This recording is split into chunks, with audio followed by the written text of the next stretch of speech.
a game that I've been hooked onto ever since December of 2022. I played the beta almost every day I could, unlocking every striker and almost every training before it shut down.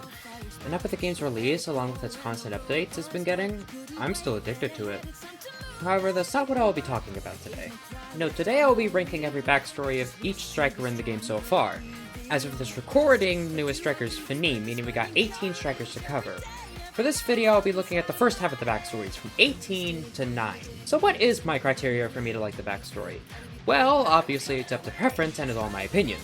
Although I will be judging them for how well the story is written.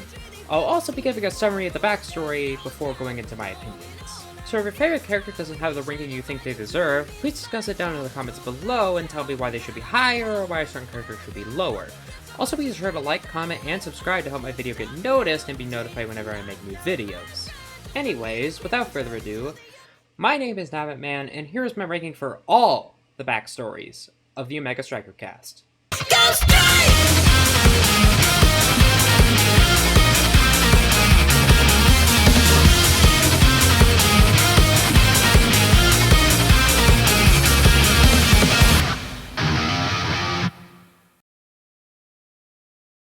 Alright, I just started this list and I'm already doing a double entry. Let me explain myself though before y'all riot. These two characters practically share the same story from different perspectives, but obviously I don't think they have a good shared story. And compared to almost every other backstory, I don't have a single positive thing to say about these two. So who's the duo I'm talking about? Well...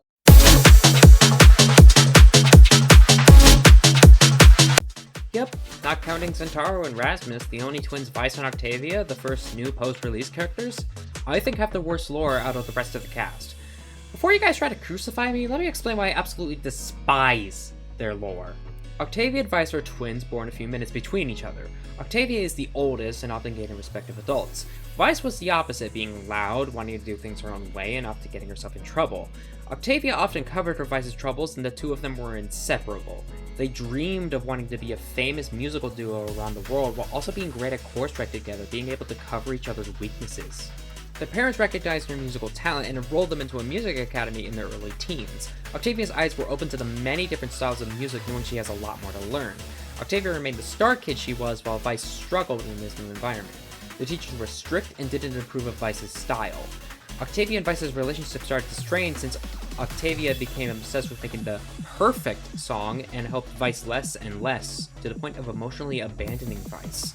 While Octavia obsessed and drowned in her own work, Vice found new friends who appreciated her rebellious spirit. The two eventually graduated and parted ways. Octavia pursued an EDM and became a rising star at Odd 10 City.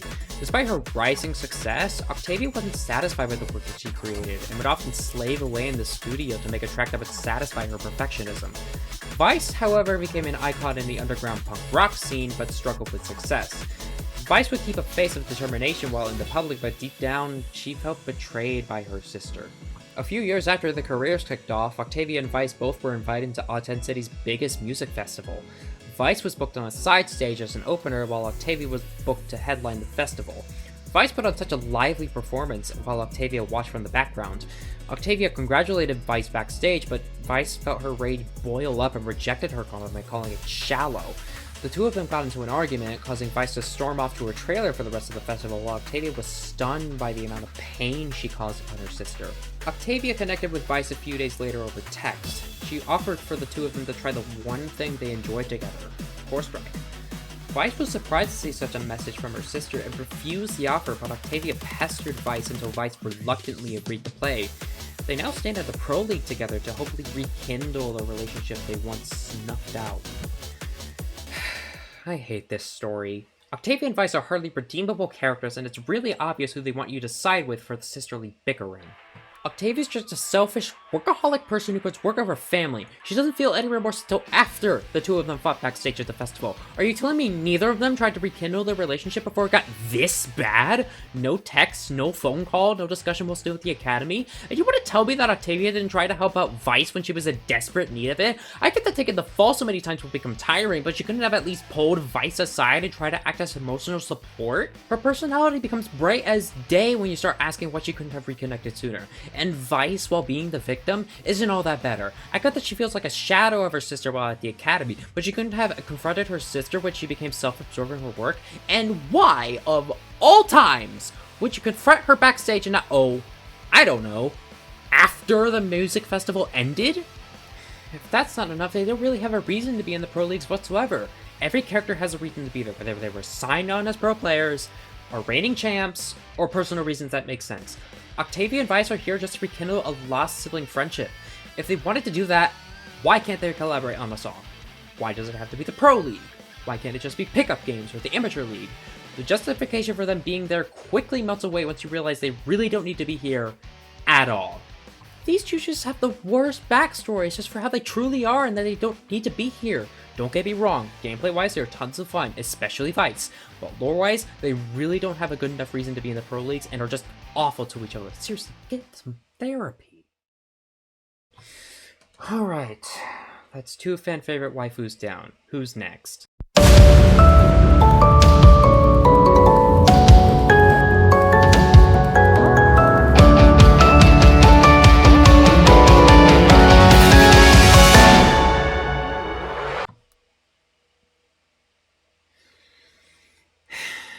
Alright, let me explain. I get that Era is a fan favorite, and y'all would kill me for placing her this low on the ranking.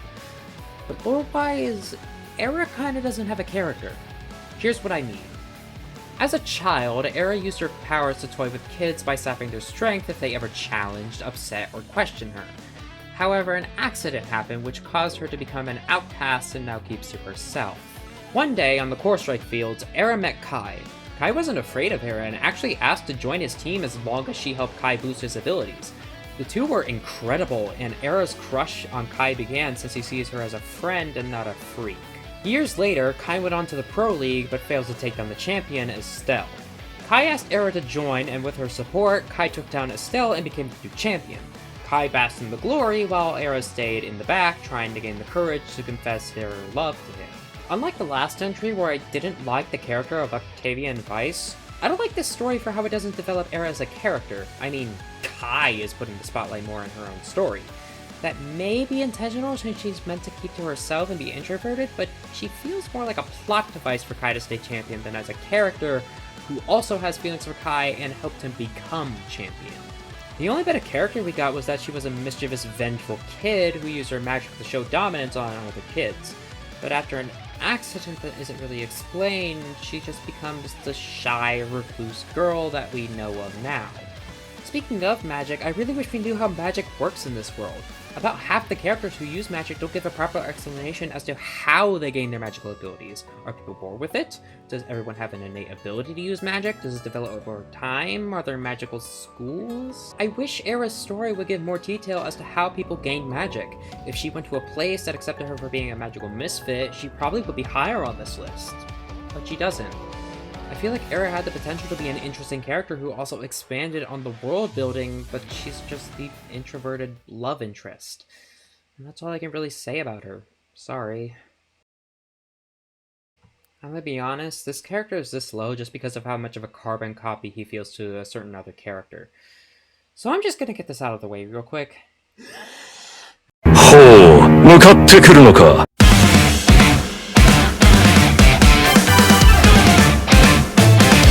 Okay, now that we got that out of our systems, yeah, this is why I ranked X this low. He is the literal JoJo reference character, from his design, to his voice lines, to his awakened character select pose, to even his goddamn emotes. Basically everything about X is a JoJo reference. X had an absent father and was abandoned by his mother, leaving him and his brother, who for the sake of this video we'll just call A, alone to fend for themselves. A would pick on X, seeing him as a nuisance, but to X, A was the coolest guy in the world. Naturally, as little brothers do, X copied A's style from his hair to his clothes. This caused X to be the butt of many jokes and insults. X would tolerate these insults, but if anyone insulted A, he would immediately defend himself. This once caused X to fight 6 people at once. And won. After that, no one dared insult him to his face. Due to his physical capabilities, X found his place on the core strike fields.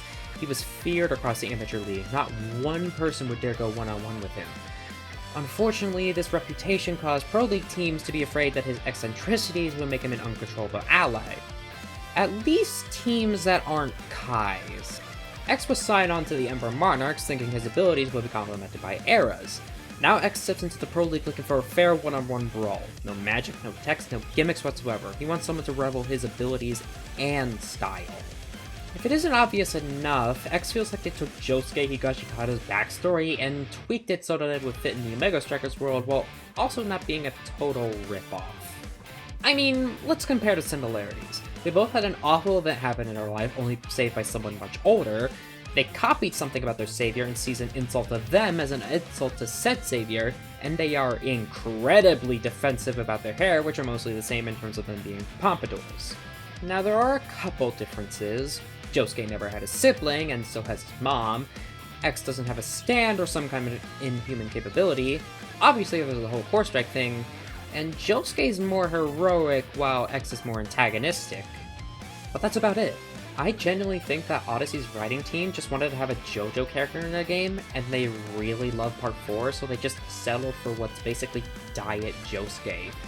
Why didn't they expand on A and how he felt seeing his little brother becoming a Core Strike superstar? A is literally just the man that saved Josuke's life in X's lore, and nothing else. The only reason X isn't lower on this list is because without the JoJo references, his character is absolutely bonkers, and I love it. Shoutouts to Aaron Hansen for bringing this gem of a character to life, and for everyone else, I'm sorry, but this is how the cookie crumbles. Okay, I promise this is the last double entry for the list. Again, these two are pretty intertwined in terms of story. In fact, one comes in halfway of the others and is where their story begins. Also, this is the point where the stories go from bad to okay. So, who's the two I'm focusing on this time?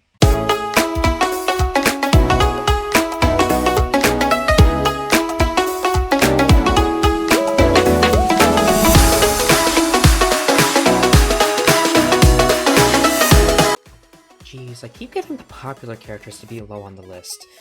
But yeah, the iconic duo of Juliet and Dubu have a very average story, which to be honest is something I would expect for the mascots. Juliet was raised by her grandma on the streets of Altan City. She always had one passion in life, which was to play Core Strike at a pro level with her idol, Estelle. From the moment she was old enough to smack the core around, Juliet would train hard to become the best, even playing back alley pickup games with way older strikers to develop her skills quickly. To help out her grandma, she worked at the local Sundubu shop. One night, while taking out the trash, she found a hamster-like creature. Juliet took it in and fed it some tofu, which it devoured quickly. Because of this, she decided to name it Dubu, which was the start of a lifelong friendship. Dubu grew massive for a hamster over time, eventually growing bigger than Juliet, and Dubu was her personal bodyguard, following her everywhere and protecting her against bullies, seeing it as a token of appreciation for what Juliet has given him. He waited outside of class, helped with work at the Sundubu shop, and played with her on the Core Strike fields.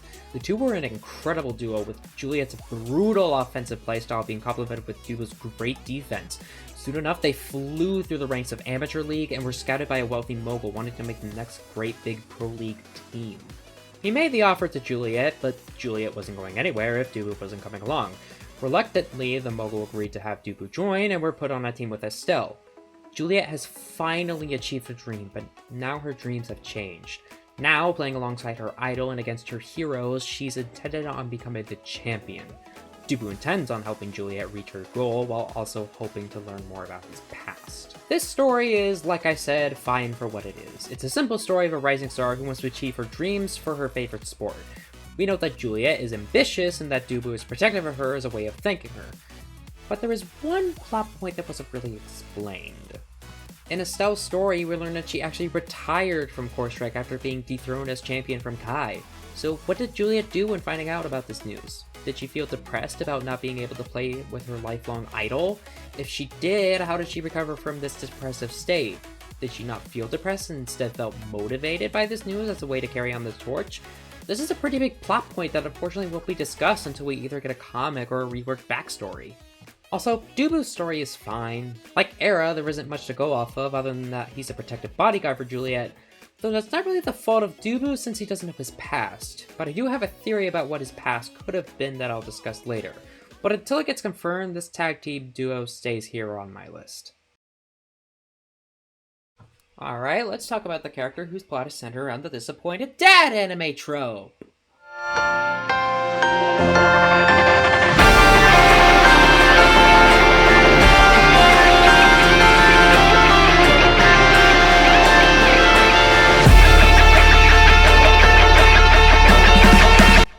Yeah, Kai's story kind of lost a lot of my praise when realizing it uses that trope.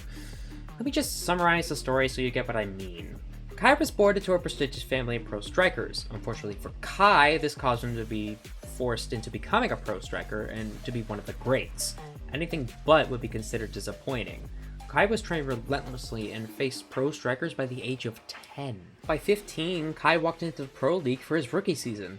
He had high expectations to win, but unfortunately, Estelle was too strong for him, and he lost against the champion. This caused his father to be incredibly disappointed in him. The next season, Kai called upon Era for help and they dethroned the champ. The Emperor Monarchs went on to win championship after championship. Like most successful high-ranking sports players, Kai went on to become recognized for his success. His face is shown on billboards and having sports shoes and drinks branded after him. However, despite the success, his father wasn't satisfied. Kai knew that in order to meet his expectations, he had to become the greatest striker ever known, surpassing even his father.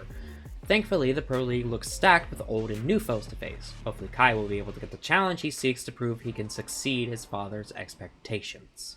Kai's story isn't bad per se. If it was, I would have put it lower than the last two entries. But it isn't good.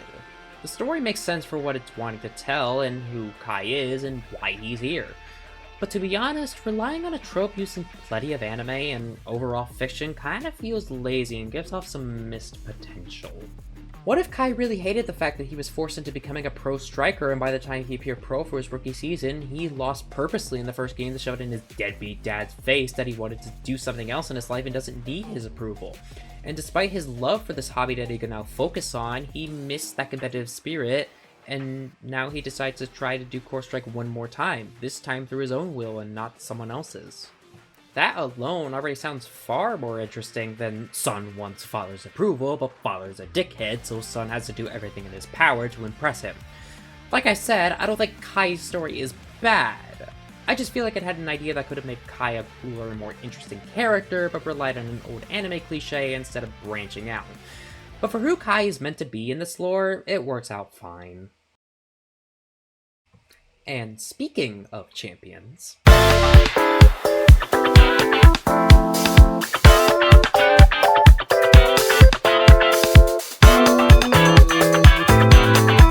Estelle has a pretty interesting story, but just one thing in it makes it feel unrealistic in some ways.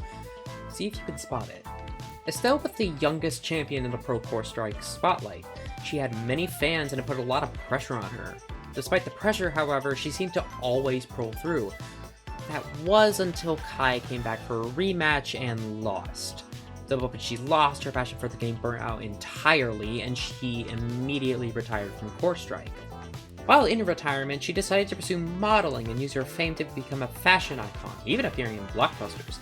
However, her competitive drive still burned, even if it was just a tiny flicker. One day, a wealthy mogul came up to her with a proposal to make the next great big pro league team. The moment she heard that flicker turned into a giant inferno inside her, and she immediately pulled out of retirement. Estelle now returns with two new rookies with the passion she once had. The public's eyes are on her now with very high expectation, and the pressure has skyrocketed.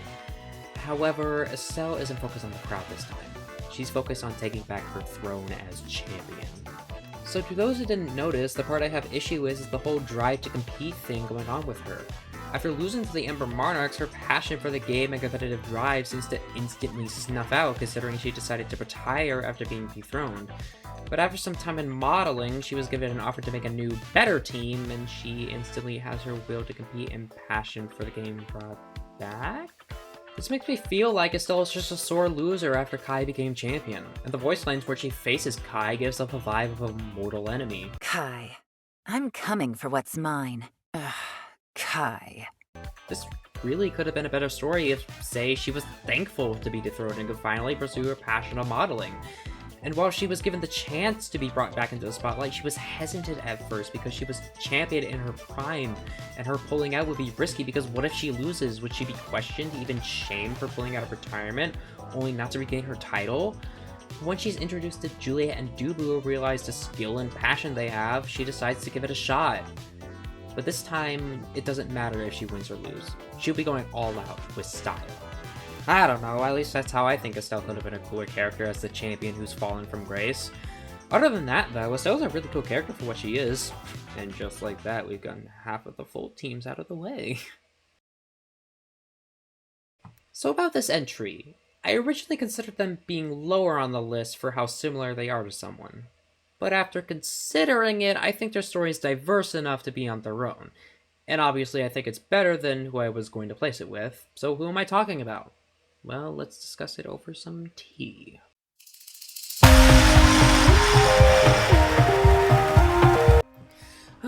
Juno. I wouldn't be surprised if Odyssey did a poll for cutest character and Juno came out on top. I mean, look at her! She's the living embodiment of wholesomeness. But why is such a fan favorite this low? Well, I was hinting it earlier, but her story is somewhat similar to Dubu's. Juno's origins are very limited. All that is known is that she came from deep space. During a New Year's celebration, she crash-landed above Luna's room. Luna studied this plasmoid alien, concluding its body to not be stable. Within a few hours, the plasmoid creature transformed into a girl. Luna built a suit to make sure the body stayed stable and named her Juno. Luna thought of her as a sister and decided to teach Juno all the basics she could. She taught Juno how to walk, talk, and of course, how to play Core Strike. Juno approached Earth with timid curiosity. Despite the sounds, colors, and sensations of Autumn City being overwhelming at times, Juno grew a fondness of the human world. The thing she grew fond of most was obviously Core Strike. The speed, energy, and sensation given off by it were unlike anything she's ever seen. Juno hoped that she could learn what it's like to be human by playing this game. Luckily for her, Juno's form gave her quite an advantage. By the time Asher picked Juno and Luna up to make a team, Juno stunned the crowd with her abilities. Now in the Pro League, she continues her search for what it means to be human, but she is sure of one thing: she loves her new home and family. Much like Dubu, she doesn't have much to go off of originally, yet it's not really her fault since she is an alien from deep space with unknown connections to other alien species. However, unlike Dubu, Juno feels somewhat more, independent. I didn't state this with Dubu, but Dubu felt very connected to Juliet, which makes sense for his character, but he feels a bit less like an individual. Juno, on the other hand, feels more like an independent character. She doesn't center around Luna as much in her story as much as Dubu did with Juliet. We get to see her feelings to this new world and how she's experiencing her time on Earth. The only complaint I really have about this story is that it just tells us she grew fond of this new world instead of showing us how. I get that would be a lot of text for a short story, but just a few examples with how she grew to love her new home would have probably made me put the story in the top half. But it doesn't, so she sits pretty comfortably here, at the threshold of the top 10. Alright, we finally made it to the halfway point. So if it isn't obvious enough, I think that Team Frostfire and the Emerald Monarchs have pretty weak stories compared to the rest of the full teams. SSR, Bite Breakers, and Maelstrom have stories that range from good to great. And guys, it's been really hard talking about the worst ones because I really want to talk about the ones at the top more. So, to thank everyone who's made it this far into the video, it's time for a quick question. What do the characters Asher, Shamir, and Bloodhound have in common? You have 10 seconds to answer.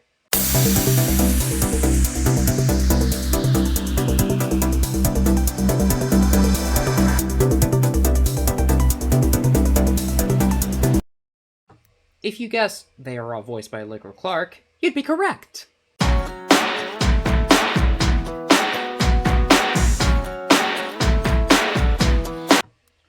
Oh god. This hurts so much. I really love Asher. She's my favorite female character in this whole game so far. But comparing her story to the other entries, it's not even a competition. So with a heavy heart, onto the summary. Asher was born and grew up on the rough side of Autumn City as the eldest sibling in her family of 6. She quickly took the role as leader for her siblings and caring for them and helping them out on adventures. They all looked up to her and hoped to be as cool as their big sis. However, their family was tight on cash, and Asher did anything she could to help bring in more money.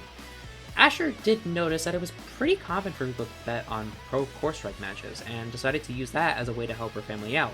She ran a betting ring where anyone from all town could place bets and gamble on matches. She'd take her profits to help her siblings out. Unfortunately for Asher, what she was doing was illegal. A few salty losers called the police on Asher, and they slapped Asher with a hefty fine along with shutting down her betting ring. Now needing a way to make money to pay off her fine, her siblings suggested playing in the Pro League, stating that their big sis could do anything. While in the amateur league, she ran into Juno and Luna. She saw them and it reminded her of her siblings, so she naturally decided to have them as a part of her team. The three of them found incredible synergy, qualifying for the Pro League. Now they stand face to face with the best of the best to prove themselves, while also hoping to pay off Asher's fine. This story is why I love Asher so much. She comes off as this striking figure who doesn't take shit from no one, but once you realize she's doing this so her family can live well and that her teammates remind Asher of her family, she comes off as a protector. I just love hulking softies so much, and don't worry, we will see more of them later on if I do part 2. But sadly, that's all I can say about Asher's story. It's good, and that's about it. It doesn't give any interesting ideas to play off of, or certain topics to bring in. But putting Asher at the halfway marker does give me some happiness. So, Allegra, if you ever happen to watch this, I love your work, you're amazing, you're funny, you're talented, you brought out some of my favorite characters in media, and I'm glad I can call your character my favorite female character in Omega Strikers. Hey guys, Editor Navman here, and I just want to say thank you for watching this video. It took a lot of time, stress, and doubts just to get this one part out, and I want to thank you from the bottom of my heart. All borrowed footage and music obviously belongs to Odyssey Interactive, and to any writers from Odyssey watching this, just know that I am not bashing you at all. I think some of the stories in this game are amazing. It's just that some of the ones on this list do need some modifications or context to become really good, like the ones that are on the top.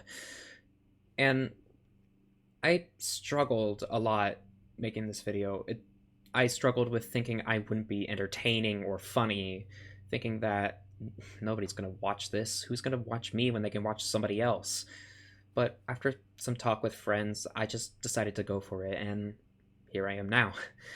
I do hope that you guys like, comment, and subscribe so that you know when I make the next video, and do please critique me on how my editing and audio is, because again, this is my very first video. I'm just trying this stuff out, so if it would be nice for some critique, a nice critique, that'd be great. Also, I do want to try to be the quote-unquote lore guy of this community, like Necrit or Pixelbush, and I would genuinely love your support if you would be able to. So, thank you guys, and see you when part 2 comes out.